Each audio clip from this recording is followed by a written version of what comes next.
Здравейте! Новата година дойде и заедно с новите килограми дойдоха и новите очаквания и новите надежди, новите празници и новите поводи за подарък. Отивам към мола, за да ви покажем подходящи такива за предстоящите именини. Здравейте! Вече съм на щанда ни и съм готова да ви предложа част от нашите предложения. Ако отивате на имен ден на Ванко, това мисля, че е добър вариант. Лампа на Спайдермен с неговото име.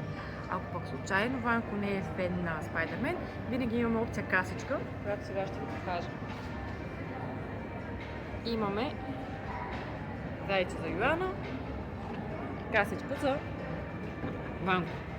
Ако момчето не ви харесва, може да си изберете едно от 10 животни, които ви допадат и съответно да сменим касичката.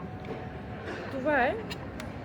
А между другото, касичката може би не е подходящ подарък само за малък Иван, а и за някой по-голям, на който спестяването не му се отдава особено. Ако пък вашият Иван няма нужда от такава касичка, то ние можем да ви предложим и нещо друго.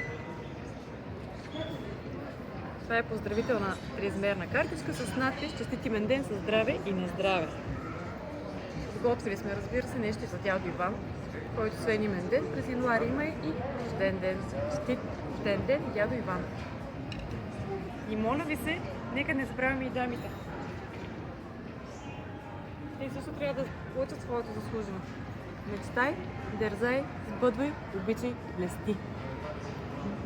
Това бяха част от нашите предложения към вас. Разбира се, на щанда има още много налични, които може да изберете. И не забравяйте, че работим и онлайн. Който иска, може да направи персонална поръчка, която да изработим и изпратим към вас в срок.